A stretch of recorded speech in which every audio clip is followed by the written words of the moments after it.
It's about engagement. It's about engagement with our people. So we try to be very structured in our day-to-day routine as a company. We are pretty much modeled and built on the EOS structure. So we all have our weekly team meetings and our company-wide team meeting each month. And we all have weekly or bi-weekly or monthly check-ins. I have a check-in with every team member throughout each month to make sure that we're all on the same page and we're all driving together. So for us, there's a lot of deliberateness in our structure, in our check-ins, in our weekly meetings. Of course, then it's about the day-to-day actions, and it's about how we treat people and how we work with people, in those ways every day. Welcome to Grow Think Tank. This is the one and only place where you will get insight from the founders and the CEOs of the fastest growing privately held companies. I am the host. My name is Gene Hammett. I help leaders and their teams navigate the defining moments of their growth. Are you ready to grow? Today we're going to talk about scaling through culture. Your people are probably more important than you think they are. And the culture that you define and the culture that you create, the culture that you lead through, that you're inviting people in with you, is one of the most important forces inside your business. Today's special guest is John Williams. He is the CEO of JCW Creative. They do a lot of different marketing creative projects for clients. They focus on B2B, and really enjoyed talking to John about culture and really what it takes to create an incredible culture where people have a sense of loyalty, a sense of growth, a sense of doing the right things. And we talked about the feeling when culture's right. You'll see it in his eyes if you're watching the video, but I saw him just light up talking about when you have culture right, what happens. And he gives a little bit of stories and a lot of detail around some of the details and the tactical elements of culture. So make sure you lean in today to John Williams. My name is Gene Hammett. I'm an executive coach, really focused on CEO coaching, fast growth companies. I have worked with more fast growth companies than any other leadership development company in America. And I really am excited to talk to you about leadership and culture. And if you are growing a fast growth company, I know you have chaos. You're probably pulled in many directions. You probably don't even know how and where to use your time wisely, what's getting in the way. Well, I've got a special offer for you. I got a chance to sit down with you and me. I've been doing this for more than a decade to really see what your blind spots are, see what your strategy is, and really help you strengthen that. And I say that because there's a little technique that we can use to shift it, or maybe look at a different perspective of it. Maybe it's even just understanding the blind spots. I've been doing this for years. I'd love to sit down with you. If you're curious about the work that I do, you don't have to hire me as a coach. You can actually just sign up and let's have a conversation, and it will be like you're my best client. Just send me an email, gene@genehammett.com.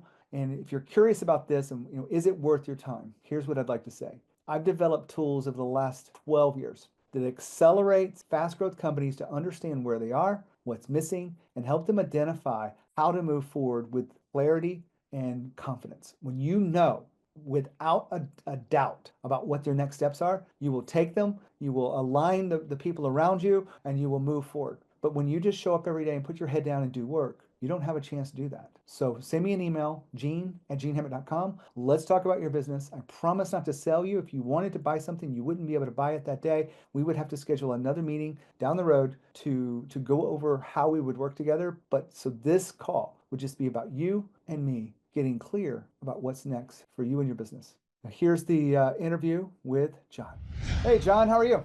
I am wonderful. How are you? Fantastic. I'm looking forward to today's podcast where we're going to talk about scaling through culture. And it really is an important way to grow your business is by hiring the right people and having the right culture. So I'm excited to have you here. Before we dive into that, tell us about your company, JCW Creative. So we create and implement marketing and creative solutions for clients. We've had the fortunate ability to grow over the last 13 years, from just a few clients to 60, 70 clients across the United States. And we provide them with partnerships where we understand their needs and deliver on their goals. Marketing is one of the hardest industries. I say this over and over. Maybe you don't feel like it's so hard because it's just where you are, but it changes faster than even technology. I think technology changes at a rapid pace. Sales doesn't change a whole lot. Leadership pretty stable for the most part. It is shifting a little bit, but marketing, what used to work doesn't work anymore. Tell us about how you guys keep up with the new marketing initiatives and trends. Yeah, so I think you're correct. 100% marketing hasn't changed, but the core principles of, being purpose driven, being values based, delivering on that guarantee or providing solutions to whatever industry or clientele or demographic you serve, that hasn't changed. And so if we're marketing correctly, we're extracting all of that and we're telling that story. We like to tell our clients, we don't create your story, we tell your story. It's your job to create your brand and live your values and your culture day in and day out. And if we're marketing you correctly, then we're going to bring that to life. And what's great is that people like to be captivated with content and with stories. And so if we're creating those stories and we're telling that story and we're connecting that content with the right demographic and the right audience and the right sociographic, then the success is going to come because the customer provides a solution and delivers on a result, and we've connected them. Well, it's a good transition because I'm going to let you tell your story through the lens of leadership. And specifically, we're going to talk about scaling with culture. When you think about scaling through culture in your business, was this an initial thought when you were, just yourself and an idea, and maybe you hired a couple of friends and whatnot, or was it something that developed over time? Yes and no. For me, it was all about caring. It was all about caring for the client, understanding their need, listening to them and their problem, and trying to care enough to deliver a solution. And so, being a service-based business, we don't make the same product or widget again and again. We have to understand people. We have to understand their pain at that time, and we have to provide them solutions. So we really built that in. I built that into the core of the DNA of the company and how we act and operate. How we treat our own team has definitely been trial and error and learn and improve and grow. Unfortunately, I have made mistakes over the years where there are people who are no longer on our team who, if I was a better leader for them, then and I had a better culture in this environment, then we would have been better, and they probably would still be here. So I've learned, I've grown, and we've evolved and grown our culture, but it was very clear to us throughout the 12 years that we have to have a good culture to grow and to be who we really can be, the best we can be. Culture is an incredible force inside the business. When it's bad, everyone knows that it's, performance is lagging, stress is high, people getting on each other's nerves, a lot of blame. But getting culture right isn't an easy thing. Do you guys measure culture? Do you do surveys? Is there anything specifically you do to tell you how you're doing? So for me, again, just like on the marketing side, it's about engagement. It's about engagement with our people.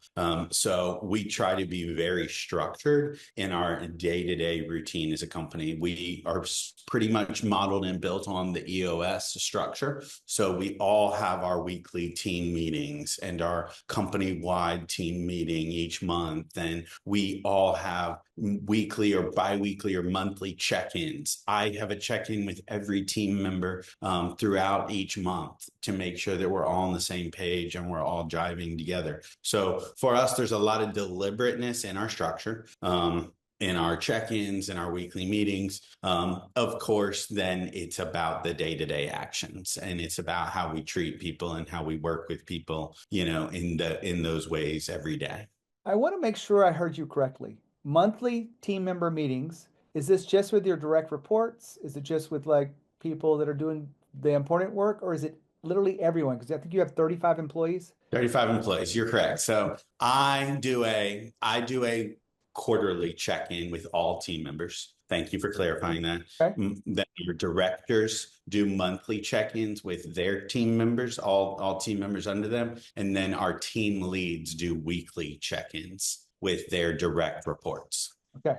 It makes more sense, but I do hear a lot of companies that they hate meetings. And so they feel like these are wasted time. What would you say to leaders about, oh, that just seems like there's too much structure and rigor for you guys that are wasting time on meetings? Yeah. So when it comes to check-ins, you're either going to have them by force in a most likely likely non-proactive way, a very reactive way, because you're getting forced to because somebody's unhappy, or you're going to have check-ins proactively. I am the type of leader where I have learned I would rather be proactive than reactive. So for us, it's about making space for team members, providing them with space to talk about what is going well, what is not going well, and where they are on their growth plan. That's what it's about. And if we're not making that space and helping those people through the things that they need help with, and congratulating them and giving them gratitude for the things that they're doing well, and making sure that they're on the right train tracks, then human nature, they're going to drift off the train tracks, and then we're going to be having a forced reactive check-in from now. So for me, it's about the proactive structure, and I'm not forcing anybody to spend a certain amount of time. Sometimes people's check-ins are 45 minutes, sometimes they're 10, but it's about creating that space. John's been talking about the check-in. Let's make sure that we're on the same page here. I believe that every direct report should speak to their direct leader once a week, at the very least twice a week. And it could be a 15-minute meeting, it could be 30 minutes, but you want to give them space to share their thoughts. Here's the way I would structure it. I've built this out with a few clients. They said it works really well for them, so I'm going to share it with you. This is kind of very fresh, but one in that framework, that first piece is personal. Take the first 3-5 minutes. Don't jump into work right away. Ask them what's going on in their life. Hopefully you know what their spouse is up to, their spouse's name, if they have kids, what their kids are doing, and you can check in with them to see what's going on at a personal level. Maybe they're going to tell you about an aging parent, or maybe they're going to tell you about something they're unsure of. Let that stuff happen, because that builds trust, that builds connection. The personal element is often scratched out, and I want to encourage you not to scratch that off. Put that into first in the framework. So that's the first 3 to 5 minutes. And then you want to have the second part of the framework is, how are they winning at work? Let them share with you what's working, how they're making and adding value. And that really is important for people, because they feel heard. They don't have a chance to express it very much. Give them the chance to bring how they're winning at work. And then next, the third piece is about their challenges. What are their challenges? How can you support them? Really lean into this, ask questions, be curious. You may not need to solve their problem. Maybe they just need to tell you that they're working through something, and they want to tell you that it's difficult. They want to tell you that they're willing to come up with it. If you feel like you need to review that plan with them or whatever, then set up another conversation to do that. 24 hours, 48 hours, next week, whatever it may be, give them a chance to do that. Now, some things that you can add, maybe not every time, but one of them is, every quarter or so, check in with how their growth plan is going. If they're trying to build a skill in copywriting or sales or financial management, ask them about these things. What are they doing? What are the books they're reading? And just appreciate what they're doing and how they're doing it. And then finally, you may not think you have time for this, but every once in a while, I want you to ask the question, how am I doing as your leader? Where can I improve? What is something I'm not aware of? Anything related to your leadership and that relationship. If you put all that into your framework, you will get a lot out of these conversations, and you will see that they're not a waste of time, and it will build a stronger culture, and you will tune into things proactively that you were missing by just reading an email. That's my take on a check-in. Hopefully you like that framework. Thanks. Back to John. I remember one of my clients took over a new department, finance. He was a COO, and he was like, this bookkeeper needed an hour with me every week, and I just didn't know what we would talk about for an hour. But she wanted to talk about the things that they were doing, some of the things she saw, and it really made her feel appreciated. And as he took over this new team, it wasn't the normal way of doing it, but some people got 10 minutes, and she got an hour. She used it, and he goes, I've never had an issue with her. Yeah. And I know we have all kind of problems, but I would tell team members similar. You can either do it because you need it, or you can do it proactively, and it's much easier to do things proactively, I think. There was a Gallup poll a couple of years ago that stuck out to me. The 4 things that people want from leaders the most: compassion, trust, stability, and hope, right? And so I am providing all of those things in a routine check-in. I am providing all those things in a weekly meeting. I am providing all those things in a monthly team meeting. I am providing those things as a CEO to my whole team in their quarterly check-in. It's built in our DNA. And it's how we show up every day. And so it's a part of the structure. We got here because you're talking about scaling through culture. When you have culture right, what does it feel like running your company? When culture's right, it's like a high. You can feel the buzz, you can feel the energy, right? You can't touch it, you can't define it, you can't write it out, but you can feel it. Our clients come into the office and they write me letters after or send me a text and say that I could feel the energy, I could feel the vibe today in your office. So it shows up through that. It shows up through the care and the compassion. It shows up through the success, the results. It seems like when the culture's right, we're getting praised daily by clients, and team members are shouting people out for doing great work. That's what great culture looks like, and you can just feel it. And it's, for me, it's fourth dimensional. Yeah. It's something that can't be explained. I had an interview a long time ago. I can't remember who it was, but they said, I can see it in their eyes, whether they're engaged around their work, whether they like being here. I can see a deadness too. And he goes, that's a signal I need to have a conversation with someone. um, a lot of people We had believe, a team lead day last week to just, we have these team days sort of by department every 6 months. And then a full team retreat in the summer where we take the whole team offsite for a few days. And then a purpose day at the beginning of the year with the whole team together. But I reminded our team leads last week, you don't have to wait for a scheduled check-in to check in.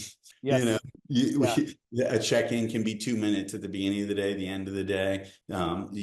Some people have bad weeks, and that's human nature. And so, how can you help somebody in a bad week and just make it a little bit better? I love that ad you had in there.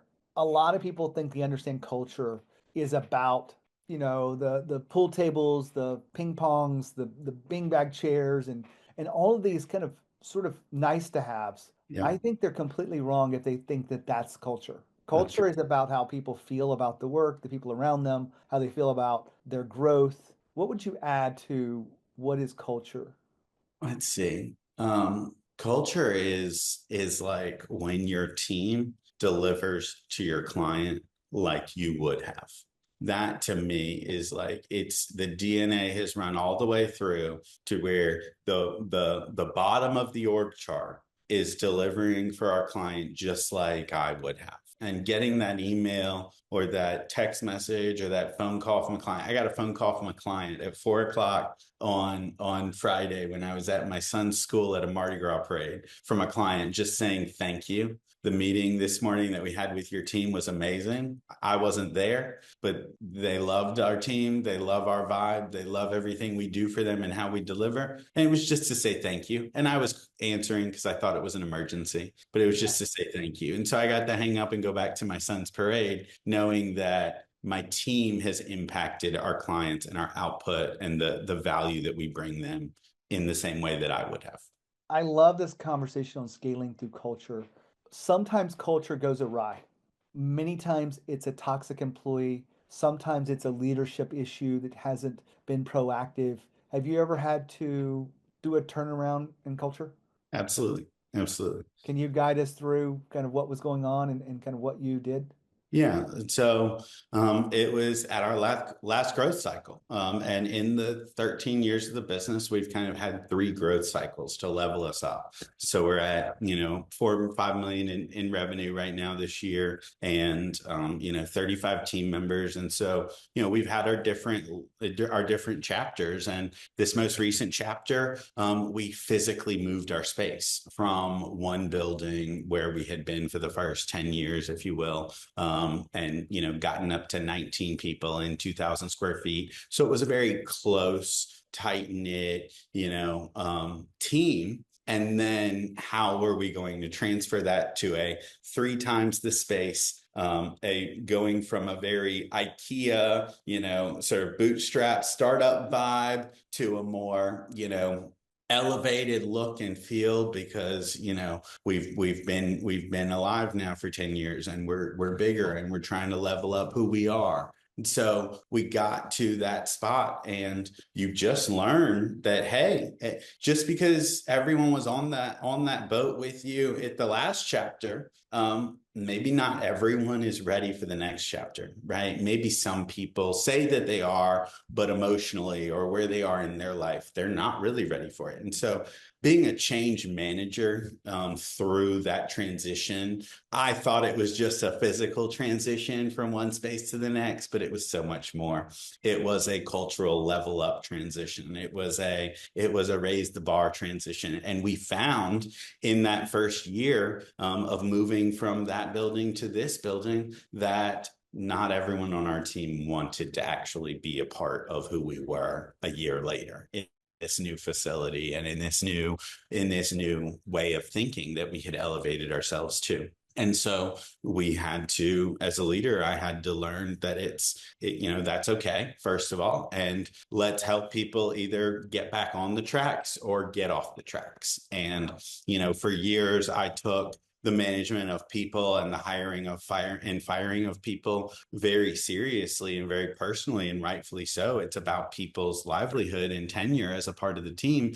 But over these last many years, I've learned that it's not my decision. If I'm properly communicating the purpose and the mission and the values of how we operate, and our team knows those values and they know that purpose. And if you're on the tracks and you're doing it, you're making the right decisions to align with the team. But the moment you start stepping off the tracks, you're making that decision. It's my job to help get you back on the tracks. But if you keep making the decision to keep veering further and further away from the tracks, then you're making the decision to no longer be a part of this team. And that's not my decision, that's your decision. And I'll help you along the way in that decision. So I've had to understand that mentality that I can help guide people and I can help guide people on or off.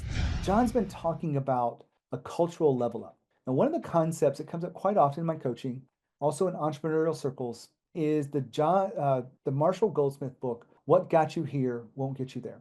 And what we put the spin on this is the people that got you here may not get you there. What it means is when you started out and you have 5 employees, you will hire people that have a certain level of skills and maybe they continue to grow. But once you get to 100 employees or 200 employees or 500 employees, eventually they're going to be out of sorts. They're not going to grow as fast as the company's growing if you're really growing the way a lot of my clients are. And so you want to make sure that you don't, you understand this concept of the people that got you here may not be the people that get you to the next level. You can read the book by Marshall Goldsmith, but it's not from the same perspective. But I just share this with you because it has helped a lot of people wrestle through, having to let go of people that they love or that they feel like they're part of their family and their culture, but they're no longer able to handle the job because the job has changed and they don't want to let it go. And it does cause a lot of tension. And I just put this out there because I know what it feels like to be driving chaos and driving fast growth, and not everybody's ready for that challenge. Back to John. I love the way you've described this because I, as an executive coach, sit down with a lot of people. I've never in 12 plus years ever said you should fire someone. So if anybody's listening to this who thinks they got fired because of my advice, I will ask the hard questions. I will ask why you keep giving them so many chances. I will ask them about how did you contribute to this? But what I wanted to bring out for you is not everyone wants to be a part of the journey. And our job is to coach them up or coach them out is the frame I use. And I wrote a book. There's a neon sign behind me, but I'm holding it up. How to have tough conversations. If you had a tough conversation with someone about their attitude or their performance and they don't lean in, it's on them to me. Yep. You can have another one because I've got a structure in here for literally 4 different types of conversations that you'll face in the journey of letting someone go. It should never be a surprise, in my opinion. I know that's a long question in there, but I wanted to highlight the fact that you are doing something really smart. Also, and this was just glossed over, I feel like you have a similar concept I've had, and I think I pulled it from a previous podcast guest, is they don't look at employees as we're done with you and it's over. Now, if they've done something egregious, but they looked at their employees as they're like alumni. Would you say that you have the same kind of approach to the culture and what kind of impact does that have overall to the culture when you're not, talking bad about someone behind their back? You're literally going, oh, it's just time for them to go to the next thing. Do you treat them like alumni or do you see it differently? I can tell you that over the last year or two, that has been my mindset, is they are now alumni. I still have great relationships with people that have left recently. Again, I have learned. And so that has not always been the case. And I have definitely made my mistakes. And again, there are definitely great people that are no longer here that I wish I still had a relationship with. And I wish we're still here.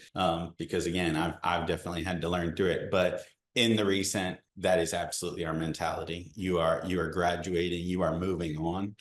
Our three values are care for others, execute our plans, and pursue constant growth. And sometimes pursuing constant growth here means moving on and means moving to a different challenge in your career. We've had clients leave here and go straight to work not clients. We've had team members leave here and go straight to work for a client, which we love that as a part of the journey because we're continuing to help both parties, our client and our team member in their journey. And that's what we want it to be. There shouldn't be animosity in that relationship. One last question, just to put the punctuation on this. What impact does that have to the culture when they see that happening to their friends, to their peers?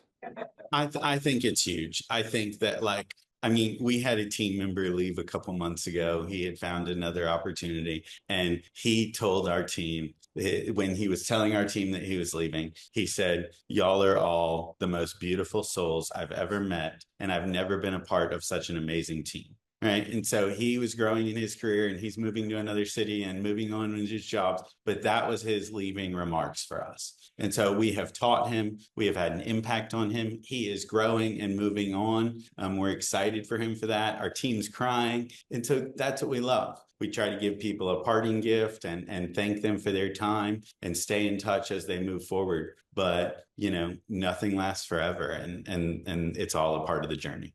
John, thanks for being here, sharing your journey, your story of JCW Creative, talking about scaling through culture. I really appreciate it. It was a pleasure. Wow, what a great interview. I love the tactical elements that John talked about around culture.